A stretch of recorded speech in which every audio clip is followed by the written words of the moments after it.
O que não pode faltar de jeito nenhum, em hipótese alguma, na rotina da criança? O que não pode faltar nem um dia sequer?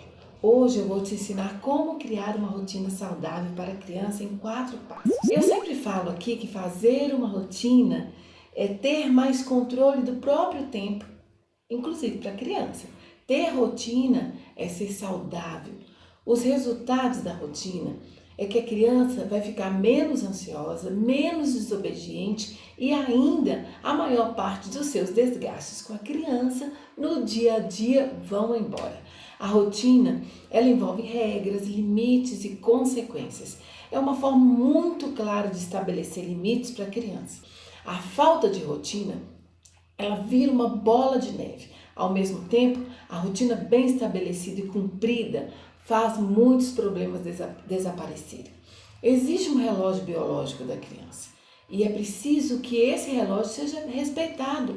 A falta de rotina vai gerar estresse, problemas de comportamento, doenças físicas, emocionais. O sono acumulado pode gerar desencadear outros problemas, inclusive dificuldades de aprendizagem. É por isso que eu digo bola de neve, porque o sono acumulado, ele pode gerar o estresse, ele pode gerar indisposição, afetar a vida escolar da criança, dentre tantas outras coisas, a vontade de brincar. A rotina deve ser vista nada mais, nada menos que as atividades que eu preciso, que eu devo e que eu quero fazer. Não como algo chato, muitas regras, imposição, todo dia a mesma coisa. Usa a criatividade para estabelecer a rotina. Inclusive, eu já criei outros vídeos falando sobre a rotina, os benefícios da rotina, como evitar esses desgastes no dia a dia, quando a criança enrola até para tomar banho, etc. Inclusive, assista no meu canal do YouTube o vídeo que eu deixei lá e eu dei muitas dicas que fazem com que você se sinta menos sobrecarregada ou sobrecarregado. Mas hoje eu vou te mostrar uma forma de montar uma rotina saudável, estabelecer uma rotina saudável. Eu estou deixando aqui um link para você baixar o PDF de uma ferramenta que vai te ajudar nesse estabelecimento dessa rotina. Existem fatores primordiais na rotina para cada fase da criança, mas hoje eu vou falar de uma forma geral o que é primordial em todas as fases. Toda forma de construir a rotina geralmente é feito semanalmente, mas você pode adequar ela mensalmente, não tem problema. Então nós vamos dividir a construção da rotina em 4 etapas. Primeiro, uma visão geral, né? Segundo, uma distribuição das atividades, a leitura, ou seja, a visualização e uma visão diária. Eu sei que a sua rotina é diferente da rotina da criança, mas você pode atrelar a sua rotina à dela. E agora nós vamos começar falando sobre criar uma visão geral. Você precisa puramente escrever tudo o que deve ser feito durante a semana, tanto atividades fixas quanto atividades especiais. As fixas são escola, banho, arrumar a cama, a hora do sono, a hora de comer, de fazer o para casa, que são primordiais e que sempre acontecerão naquele mesmo horário. Agora, as atividades especiais, elas não são todos os dias, como aula de música, ir ao clube, à igreja, um almoço especial em família e tal. Atividades especiais, como passeios a determinados lugares, etc., né? Isso tudo tem que fazer parte da rotina. O segundo passo é a distribuição de atividades. A primeira etapa da distribuição das atividades é a criação do senso de pertencimento. Olha só como é que é importante. É onde a maioria dos pais e mães erra, que é incluir a criança no processo de construção dessa rotina. Peça ajuda à criança para escolher as atividades, explicando que algumas coisas não parecem tão legais, mas são necessárias. Quando você faz isso, é muito mais fácil da criança se empolgar ou se envolver, se interessar, porque tudo que é combinado antes é mais fácil, desperta mais interesse. Você se antecipa e evita problemas. Tudo que envolve a participação da criança no processo cria um senso de pertencimento e de validação. Consequentemente, ela faz aquilo com ânimo e mais facilidade. Com senso de pertencimento, você consegue evitar birras, desobediência, teimosia. Esse senso de pertencimento é o que o próprio nome diz. A criança se sente parte de um ambiente e se sente motivada a contribuir, a partilhar daquilo que ela é. Já sentiu a diferença de trabalhar em um lugar onde todos são parceiros e se ajudam? Da diferença de trabalhar em um lugar onde todos são mais sérios, envolvidos em suas próprias atividades, ninguém conversa com ninguém, nem com você. É muito ruim, você sente que não faz parte daquele ambiente. Não envolver a criança na construção de atividades do dia a dia dela mesma causa esse mesmo sentimento na criança. É quando já chega, está tudo pronto, é tudo imposto, é uma imposição. Quando ela não é inclusa em decisões que ela pode participar. Apenas ter a obrigação de obedecer como se fosse um robô. Tem sido a principal causa de muitos adolescentes até se desanimarem, não terem esse senso de pertencimento, às vezes envolver com drogas, com outros vícios, a depressão e até o suicídio, sabia disso? Esse senso de pertencimento para a criança ele deve ser desenvolvido desde sempre nas tarefas, em ter obrigações e trabalhar para o bem-estar do meio em que ela pertence. Seu filho não é um hóspede na sua casa, ele precisa se envolver na construção e no cumprimento das tarefas diárias. Criar esse senso de pertencimento na rotina é envolver a criança na construção da rotina e deixar que em alguns horários ela escolha o que quer fazer. Mas aí calma aí, você acha assim, mas como que eu vou fazer isso? Isso é lógico, com um certo limite. É você chegar para o seu filho e perguntar, olha, o que você acha melhor na quarta-feira depois do para casa? Brincar de pula-pula com a mamãe ou o papai no quintal? Ou então a gente brincar de colorir aqui dentro de casa? Ela vai estar escolhendo. No sábado à tarde nós vamos fazer algo juntos. O que você gostaria de fazer? Ir no parque ou shopping? Nós vamos ter essa opção nesse sábado. E aqui você aproveita para montar, para estabelecer, criar uma estratégia para gerar essa expectativa na criança para cumprir certas atividades, para desenvolver certas atividades. O que é mais fácil? A criança querer parar de brincar para depois fazer o para casa ou fazer o para casa e depois ir brincar? Então nós precisamos pensar nisso. A segunda etapa da distribuição de atividades é você escrever as tarefas fixas, junto com a criança mesmo. Filho, filha, eu preciso da sua ajuda. E aí você começa a elencar, a criar essa lista. Aqui eu vou citar o que não pode faltar na rotina de forma alguma. E isso é muito sério, porque são atividades que a criança não pode passar um dia sem fazer. Simplesmente isso não pode passar. Eu não vou ficar aqui citando coisa óbvia, de tipo tomar banho, escovar o dente, não, tá? Eu vou falar de outras coisas, nós vamos além disso. Primeiro, a rotina do sono saudável. Dormir é algo óbvio, não é? Mas dormir é muito diferente de ter um sono saudável. Crianças que não dormem bem se estressam mais, aprendem menos, têm problemas no comportamento e ficam indispostas até para brincar. E aqui é importante citar que o tempo necessário de sono por dia depende de cada fase da criança. De acordo com a Academia Americana do Sono, Academia Americana de Medicina do Sono, crianças de 4 a 12 meses devem dormir de 12 a 16 horas por dia, incluindo as sonecas. Crianças de 1 a 2 anos devem dormir de 11 a 12 horas por dia, incluindo essas sonecas, é lógico. E crianças de 3 a 5 anos, de 10 a 13 horas por dia. Criança de 6 a 12 anos, de 9 a 12 horas por dia. E os adolescentes, a partir de 13 a 18 anos, de 8 a 10 horas por dia. Uma dica importante aqui é criar um ritual para o sono, que nada mais é de que um passo a passo para a criança ir desacelerando e dormir mais tranquilamente. A segunda atividade que não pode faltar são os momentos de afetividade em família. Passeios, momentos juntos, brincar juntos, conversar sobre o dia da criança, ouvir essa criança.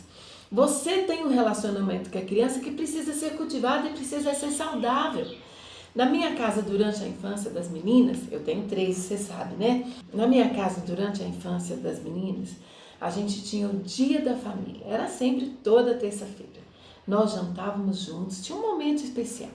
Assistíamos um filme, ou saíamos, jogávamos Uno. Para a criança, a formação de vínculo é muito importante, mas fortalecer esse vínculo é ainda melhor. E esses momentos, eles criaram em nossas filhas muitas memórias afetivas e fortaleceram esses vínculos. Sabe algo muito bom que aconteceu na sua infância e você se lembra e fica muito feliz? Pois é, essa é uma memória afetiva. Muitos de vocês já foram na sorveteria com os pais, mas aqui em casa a gente só ia na sorveteria se fosse de pijama. Era perto de casa que a gente morava, a gente ia de carro, mas só tinha sorvete se fosse de pijama. Era engraçado e divertido.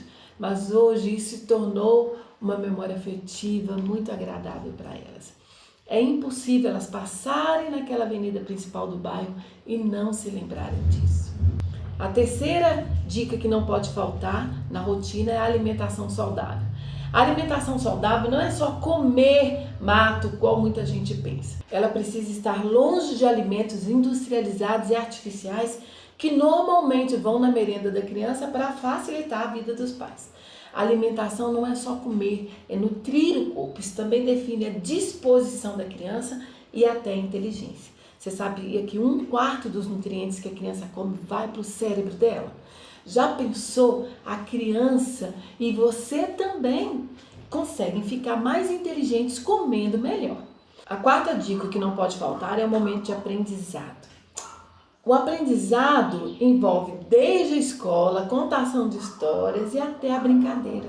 Um adulto, ao ver uma criança brincando ou ouvindo história, ele acha muitas vezes que é algo bobinho, né? Mas não, é aprendizado atrás de aprendizado.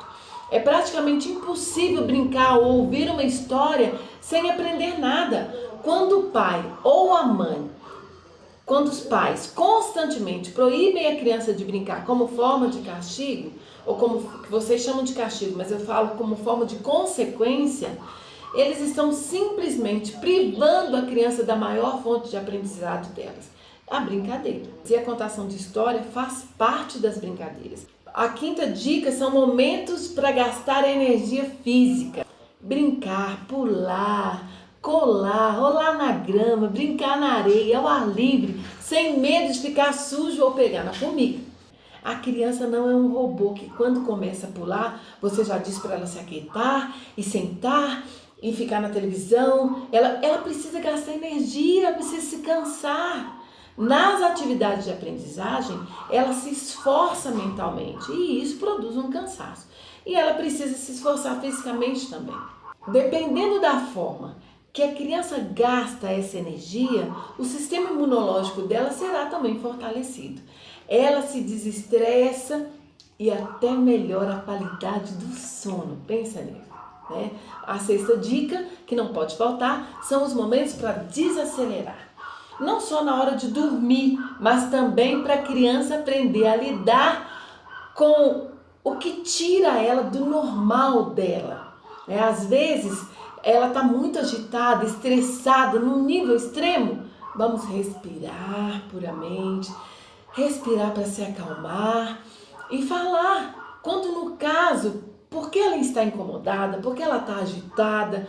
Quando você abraça a criança, fala para ela respirar fundo ou simplesmente respirar calmamente com ela no colo, ela te imita automaticamente. Ela sente esse estado de ânimo seu e ela se acalma. Uma dica importante é a meditação. Existe sim formas de ensinar a criança a meditar, o que vai trazer um benefício, principalmente para trabalhar o foco da criança, a atenção, a concentração. Então, as histórias, antes de dormir ou não, as histórias trazem muitos benefícios para a criação e se adequam muito bem quando os pais têm a rotina muito corrida.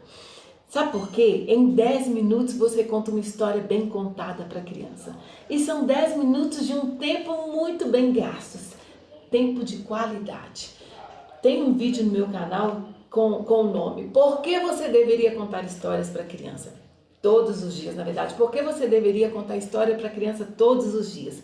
Assiste para entender por que as histórias podem ser um auxílio importante para a criança e para você. A terceira parte, nessa elaboração da rotina, da criação, da distribuição das atividades, é você definir como serão os finais de semana. A criança precisa da rotina no final de semana, porque para ela é muito doloroso ficar se adaptando toda segunda-feira a uma nova rotina. Já reparou que na segunda-feira a criança está mais cansada, mais chorosa, principalmente quando chega na escolinha? É por isso, é porque ela está cansada ou não matou a saudade direito. Então, os finais de semana precisam ser praticamente parecidos. Eu digo em relação ao relógio biológico da criança, a hora de dormir, de acordar, de tomar banho. Você precisa procurar saber até como é a rotina na escola e colocar alguns pontos nos finais de semana que são parecidos, né? Que hora a criança dorme na escola, que hora ela acorda, quando ela come. Você precisa saber. E até para regular esse relógio biológico da criança, porque ele não pode ficar desregulado. A gente precisa passar esse direito para a criança. O terceiro passo para a construção da rotina é a leitura. A leitura para a criança é quando você coloca numa cartolina, enfeita, coloca imagens, elogia, você define consequências e define recompensa. Pode ser até gamificado, como se fosse um joguinho. Cada semana é uma fase, enfim, use a sua criatividade. E o quarto passo é a visão diária. É deixar visível para a criança consultar todo dia. Você pode colocar do lado da sua rotina, por exemplo, em algum lugar da casa e deixar a criança te ver consultando a sua rotina para ela te imitar. Você é o referencial para ela. Defina um dia da semana para vocês se sentarem e definirem algumas atividades divertidas da próxima semana. No meu caso, eu sempre deixo isso como parte do domingo, né, para definir como eu já vou começar a semana. Ok, então vamos lá. Observe bem essas dicas que eu deixei aí, baixe o planner, você pode imprimir aí no tamanho que você quiser, não precisa ser só o tamanho A4, pode ser A3, um tamanho maior, do jeito que você quiser. Use a criatividade, colora, faça do jeito que você quiser, mas comece hoje mesmo. Pense na saúde emocional do seu filho, na saúde física e no equilíbrio dele e de toda a família através dessa rotina. Não esquece de colocar aí se você gostou, de colocar as suas contribuições nos comentários. Deixe o seu like e espalhe a palavra.